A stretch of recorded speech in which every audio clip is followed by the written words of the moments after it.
Hey guys, it's Alicia. I'm here with Stefano from Solon Wolf. He is the, what are you called again? Client Success Manager. The Client Success Manager at Solon Wolf, and he's been working with Prolong Lash for 2 years. So he's joining us today to help answer a few questions that you might have about your own website at home. Okay, so tell us why it is important for a lash artist to have a website. Well, I think a digital presence now more than ever is fundamental. I mean, ultimately, we do most of our searching and then we try to find things online. So when it comes to any services in particular, and lash care is certainly one of those, visibility is super important, and there's no bigger reach than in the digital space. So having a very clear, very succinct and easy to navigate website is fundamental to that process. So tell me, what things do you think make a good website for a lash artist?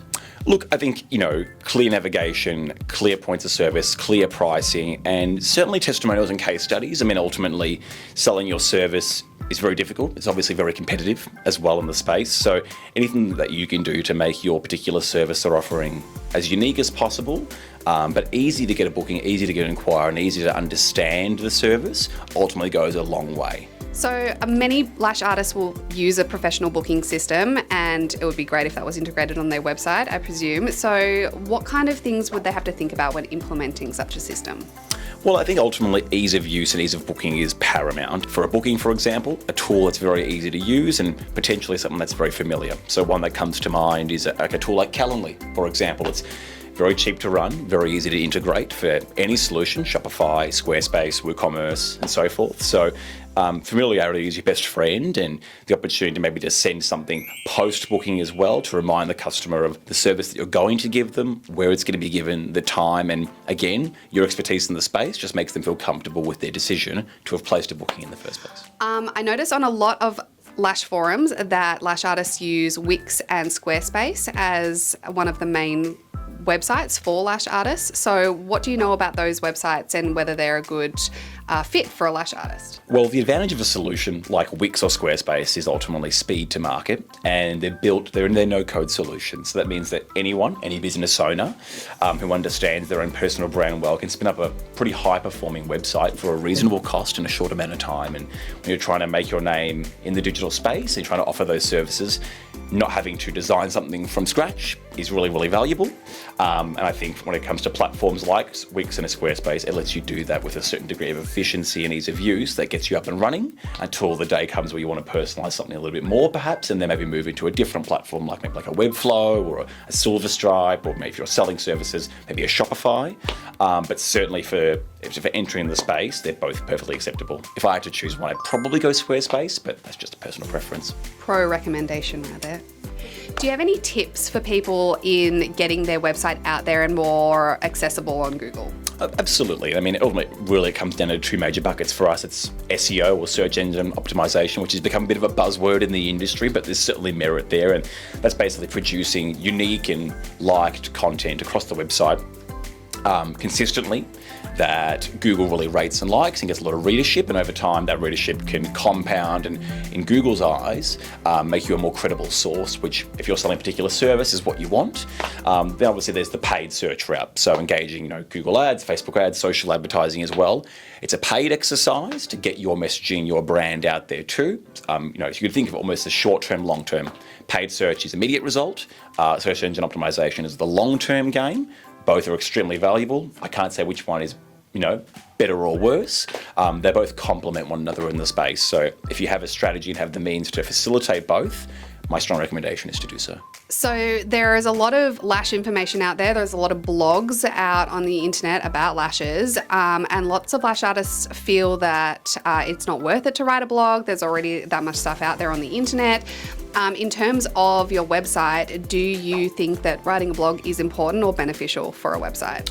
Absolutely. I mean, circling back to that point about SEO, unique content that readers will want to read and puts you as a credible source, and is also optimized as well. So, throughout that piece of text, littering those, through those keywords that you might be using on your website in those paid ads, for example, goes a long way to making it more credible in the eyes of Google.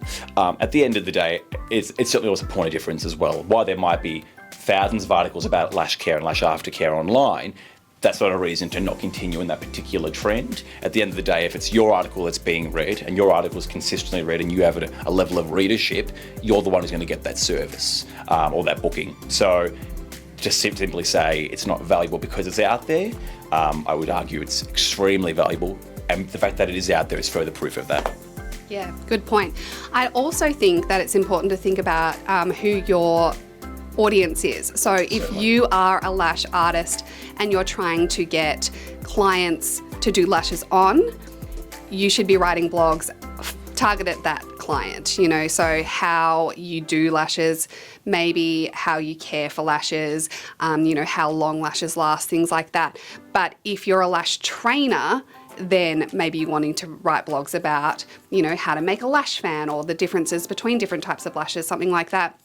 Make sure that you're writing things that are applicable to your audience, because there's no point in writing a big blog about the intricacies of lash adhesive if you're trying to get someone to come and lay on your bed and do a set of lashes on them.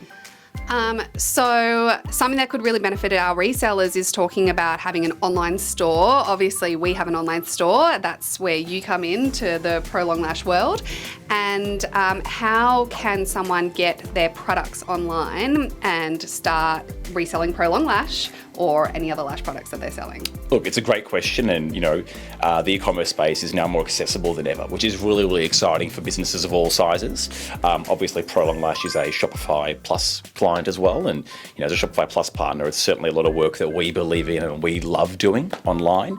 Shopify is amazing because it lets you essentially spin up a storefront almost seamlessly there's a host of themes that are, for a pretty reasonable price, can produce a really, you know, cool, very sexy website that ticks all the boxes, isn't too difficult to configure, and for a very reasonable price. And the admin interface, as you would know, is very, very straightforward too. So I suppose when you sort of broke out of the bubble there of a SquareSpace or a Wix, potentially you want something a little bit more advanced for what I would argue is a very similar fee, Shopify fits the bill. And because of the network that supports it as well, you get the luxury of their updates frequently. So their features, their functions, and their performance. So yeah, it's definitely something to consider. Is that something just someone at home could do? Do you think like you don't need to be a web developer or have special skills in website development to set up a Shopify store? Certainly. So, I mean, there's scales to everything. I mean, the more unique, the more customized, the more feature dependent you want something, you'll need to consult probably certainly a team or individual with those skills. But the means to getting something off the ground quickly, like I said before, there are themes available that you are allowed to use.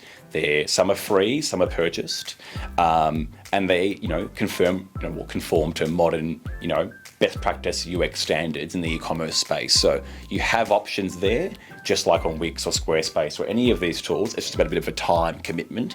It may not be the final product, it may not be the best possible product, but if we're talking about speed to market, it lets you do that really, really quickly, and that's obviously very valuable. All right, well, thank you for coming to visit us today. It's always nice to have Stefano visit, plus he always brings us cake. So thanks, Stefano. Thanks for watching today, guys. If you liked the video, give it a like, share with your friends. Make sure you subscribe to our YouTube channel and follow us on socials. Bye.